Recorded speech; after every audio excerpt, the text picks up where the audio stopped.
Toi aussi, tu viens te laver les bronches? Rien à foutre si mes bronches sont sales.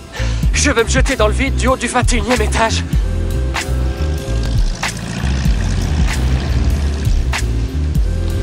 Ça, c'est un truc à te tuer. Salut tout le monde et bienvenue sur l'écran fou. Et aujourd'hui, tentons une petite frayeur car le Dark Universe est à l'honneur avec Wolfman.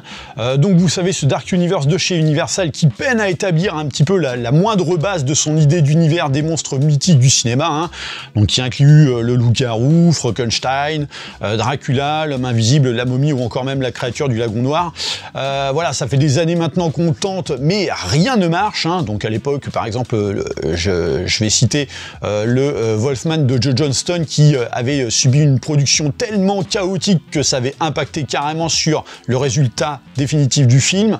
On a également eu Dracula Untold, hein, donc pour le résultat qu'on lui connaît, La Momie avec Tom Cruise qui, alors d'ambition de blockbuster, a fini par devenir un essai raté complet, sans envergure ni identité, mais c'était sans compter sur le Invisible Man de Leigh Whannell, donc réécriture de l'homme invisible qui avait reçu un accueil relativement correct, hein, mettant le réalisateur donc sur le devant de la scène comme la nouvelle étoile montante du cinéma à tendance horrifique. Même si, personnellement, j'aurais bien des choses à dire sur le sujet qui vont pas du tout aller dans le sens général, croyez-moi. Mais le succès d'Invisible Man a permis surtout à Universal d'y voir une approche à aborder pour leur univers. Mais sauf que ils n'ont pas été les seuls, puisque derrière il y a aussi Blumhouse, donc la boîte de production de l'horreur fast-food facile. Hein.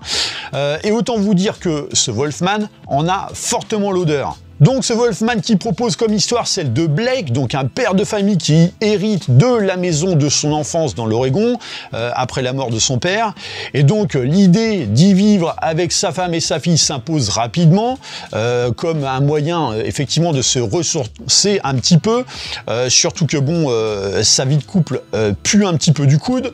Mais à leur arrivée, ils vont se faire attaquer par une créature mystérieuse et en découlera que par la suite, notamment d'une blessure, Blake va subir une transformation étrange et bah vous devinez la suite. Alors avant de parler de ce film, je tiens d'abord à mettre les choses au clair rapidement concernant mon ressenti autour du réalisateur et scénariste Leigh Whannell. C'est-à-dire qu'il ne faut pas oublier que Leigh Whannell, avant de tabler dans la mise en scène du haut de sa filmo qui est encore petite, j'en conviens, c'est avant tout un scénariste et donc un proche collaborateur de James Wan. On lui doit entre autres l'écriture des premiers Saw, celle des Insidious, dont il a d'ailleurs été réalisateur du 3e opus, et bien d'autres choses encore. Donc en cela, c'est un mec avec une vision de l'horreur qui a tout de même fait ses preuves, avec une qualité somme toute relative. Hein. Donc forcément, un mec avec un CV dans le domaine de l'horreur pareil, ça ne peut qu'attirer l'attention de qui? Eh ben de Blumhouse, donc qui a voulu mettre la main dessus. Bon là-dessus, on peut pas les blâmer, hein, c'est leur domaine.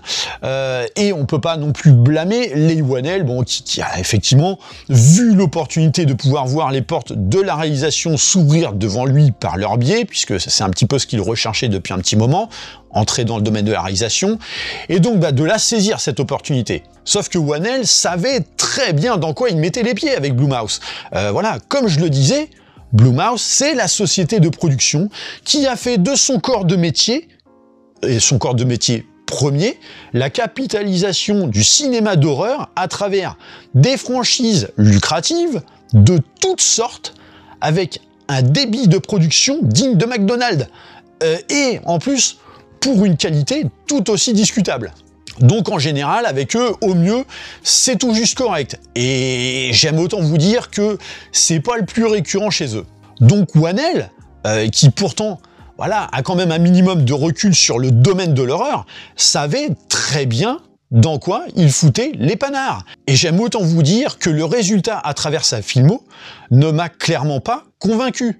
voilà, que ce soit son upgrade, que tout le monde s'extasie à définir comme un actionneur de SF visionnaire, vénère et jouissif. Alors moi, j'y ai surtout vu un film qui déjà se perdait dans son propos avec un décorum de SF de façade jamais exploité au-delà de son sujet de base, faussement bourrin, doté d'une mise en scène ultra poussive qui joue pourtant l'énergie et qui joue sur le côté noir et glauque pour tenter de faire passer la pilule au plus crédule, hein, et en plus flanquer des méchants mais plus clichés que ça, tu meurs. Et alors son Invisible Man, je suis désolé, bon, si je trouve l'idée que voilà, d'une combinaison qui rend invisible plutôt sympa pour s'écarter un petit peu du délire de la potion récurrente, l'appelle pas l'homme invisible pour autant ton film. Surtout quand en fait, dans le fond, ça n'a rien à voir avec ce que tu adaptes.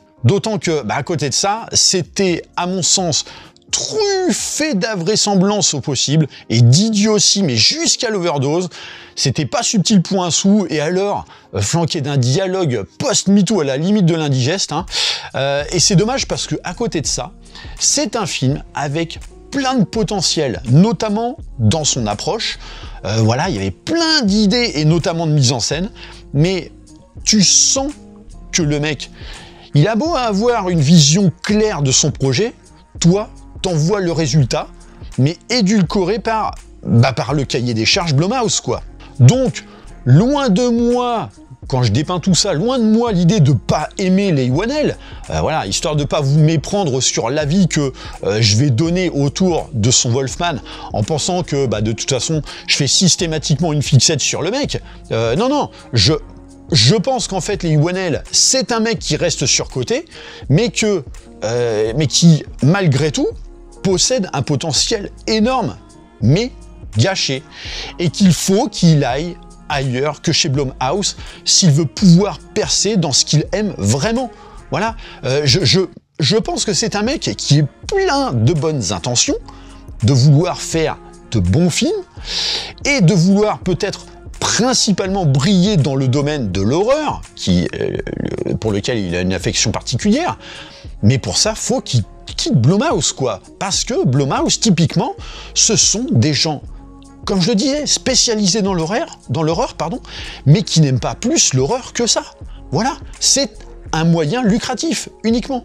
Eh bien, son Wolfman suit exactement cette même idée. C'est-à-dire que tu sens l'ambition de livrer un film aux intentions intimistes, d'autant que le casting est plutôt pas mal, notamment Christopher Abbott dans le rôle titre, qui voilà, joue bien sur la fragilité de son personnage. Donc on n'est pas du tout ici dans la quête de blockbuster, pour moi on est dans un film de la même envergure que son Invisible Man, avec une approche émotionnelle peut-être un peu plus poussée du fait que la situation de couple du héros n'est pas au beau fixe, malgré son envie que les choses évoluent dans le bon sens, et que sa transformation va mettre à mal cette ambition et remettre au centre de la table la force de l'amour familial. Une idée qui n'est pas sans s'inspirer d'œuvres phares qui ont déjà exploité cette trame, comme notamment Shining. Et cette approche va de pair avec la forme proposée, notamment dans la transformation progressive du héros en monstre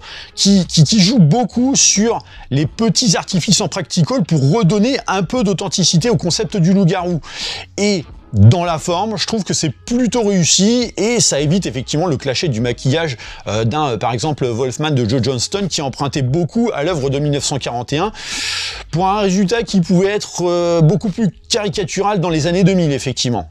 Et je dis ça, j'aime pourtant beaucoup le Wolfman de Joe Johnston, hein. Donc on est sur une approche du loup-garou, mais qui finalement s'en écarte beaucoup dans la forme, mais va plus en user dans l'exploitation de l'atmosphère, parce que en fait le film joue beaucoup sur la suggestion, notamment via des effets sonores ou encore même sur le concept de perception de la créature. Les sens sont mis à contribution dans ce film et en cela je trouve que c'est une excellente idée. Donc en fait ici Whannell s'adonne à quelque chose d'intéressant et original qui donne davantage de force au suspense, surtout quand ton film aborde un aspect huis clos. Et on n'est pas sans repenser là aussi à des œuvres majeures comme la transformation de Brundle dans La Mouche de Cronenberg, et j'en passe. Le problème de tout ça, c'est qu'effectivement, ces inspirations révèlent avant toute chose le fait de ne pas savoir proposer quelque chose d'original si on s'écarte de l'aspect intimiste et émotionnel. Donc non, on repompe dans tout, voilà, donc on a déjà vu tout ça plein de fois ailleurs, hein. Et surtout, en fait, s'inspirer des meilleurs implique de devoir passer après les meilleurs. Mais Whannell, il a beau faire de son mieux, et le résultat est tout à fait honorable, il est loin de les égaler. Voilà, ça ne vaut pas qualitativement les œuvres dont ça s'inspire. Donc, c'est d'autant plus triste que oui, il y a une certaine prétention à vouloir réinventer le mythe du loup-garou.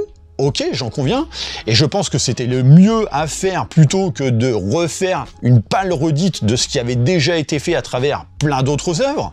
Mais effectivement, là aussi, quand tu passes après what 1000 films qui adaptent une histoire du loup-garou, il faut plus qu'un truc sympa, et juste sympa, si tu veux te démarquer. Et à mon sens, en fait, ce film ne suffit pas ici. Donc oui, l'intention est quelque peu palpable, l'ambiance marche plutôt bien, voilà, si on ne se focalise pas trop sur le forcing d'atmosphère sombre, limite outrancier, parce que le film est très, voire trop sombre visuellement. Après, Leigh Whannell sait jouer d'efficacité dans, voilà, dans sa mise en scène, comme il avait su parfois en faire usage pour Invisible Man, hein, voilà, faut quand même savoir le reconnaître, notamment en s'amusant avec le chant contre chant et tout ça. Donc, même sans être à la hauteur de ce dont ça s'inspire, on n'est pas loin d'un film qui sait, malgré tout, se rendre efficace. Si toutefois, Blumhouse ne posait pas sa grosse paluche pleine de terre sur l'épaule de Whannell pour ensuite venir lui donner la ligne à suivre, quoi. Donc le réalisateur, de voir tous ces effets de style perdre finalement en impact quand la prod derrière lui impose les clichés de l'horreur qui ont fait leur marque de fabrique, hein, et donc une marque de fabrique, comme je le disais, qui renifle plus l'appât du gain que l'amour de l'horreur, hein, et donc des effets de style qu'on ne connaît que trop bien et qui plombent presque à chaque instant les effets recherchés, parce que on les connaît par cœur. Donc, jumpscare, chant contre chant forcé, et j'en passe. Donc, en fait, on anticipe tout sans surprise aucune. Et malheureusement, ça ne peut que nuire au résultat final, et notamment au rythme du film, qui, de par son intention déjà intimiste, peut nous perdre quand, en fait, d'un postulat de base d'exploiter le mythe du loup-garou avec une prétention jusque dans la promo de surfer sur le domaine de l'horreur, parce que c'est vraiment ce qui était mis en avant à travers les bandes annonces, et tu te retrouves avec un film qui manque, à mon sens, de dynamisme et de violence. C'est-à-dire que si vous avez vu toutes les bandes annonces, et notamment la finale, vous aurez vu tout ce que le film a à proposer en termes d'horreur. Pas plus. Donc voilà en fait pourquoi j'exposais mon ressenti à propos du réalisateur, alors peut-être de manière un peu longue, j'en conviens, parce que pour moi, cette situation reflète, impacte sur les films de Leigh Whannell, et que ce Wolfman version 2025 en souffre tout autant. Voilà, il souffre du poids de la production. Voilà, alors je suis pas en train de dire que le film est mauvais, hein, encore une fois, hein, c'est correct, mais selon moi, ça souffre trop des mêmes soucis typiques de toutes les productions Blumhouse. Donc, alors je dis pas, hein, si vous avez aimé Invisible Man ou même encore Upgrade, je ne doute absolument pas que ce Wolfman édition 2025 saura vous conquérir. Mais, en contrepartie, si vous êtes un peu dans le même cas de figure que moi, les problèmes que vous auriez pu percevoir dans ces films précédents risquent de vous frapper là aussi et malheureusement de vous sortir de cette expérience, quoi. Parce que c'est un film inexorablement pris en tenaille entre un mec qui cherche trop, mais là c'est flagrant, quoi, qui cherche trop à prouver qu'il est bon, quitte à en faire effectivement trop, et une prod qui n'en a rien à foutre tant que il y a un titre vendeur d'accrocher dessus. Là où au contraire, encore récemment, Robert Eggers ne tombe pas dans ses travers avec son Nosferatu parce que le film reflète sa vision à 100% et que son intention de démarquer son œuvre n'est pas ternie par l'ombre des œuvres de référence dont il cherche absolument à s'inspirer. Et au final, Wolfman est à mon sens un film qu'on aurait pu appeler autrement que Wolfman, tout comme on aurait pu appeler Invisible Man autrement là aussi. Donc voilà, c'est pas mauvais comme je disais, c'est pas forcément ultra bon, c'est un film que ouais, on regarde mais on l'oublie littéralement hein, dans la foulée. C'est pas une version du Loup-garou qui marquera les esprits. Je pense que la version de Joe Johnston est beaucoup plus emblématique de l'œuvre originale et beaucoup plus emblématique de ce qui est censé être un petit peu le mythe du loup-garou. Donc je vous renvoie beaucoup plus à cette œuvre antérieure qui bon, a peut-être pris quelques petits coups de vieux sur certains aspects, mais reste encore relativement bonne de manière générale. Et pourtant, comme je le dis, hein, la production était un bordel absolu. Donc voilà, en tout cas, n'hésitez pas à me dire ce que vous pensez par rapport à cette vision 2025 de Leigh Whannell. Voilà, n'hésitez pas à me dire aussi quel est un petit peu votre ressenti par rapport à l'impact de Blumhouse sur l'intégralité des œuvres qu'il tente de produire. Alors bien sûr, bon, je mets des guillemets quand je dis œuvre, hein, parce que bon, souvent, effectivement, ce sont voilà, des films fast-food. Bien sûr, pensez à liker et partager la vidéo. Pensez à vous abonner à la chaîne de manière à vous tenir informé des prochains contenus. Et moi, comme d'habitude, je vous dis à très bientôt pour une prochaine vidéo. Allez, bye!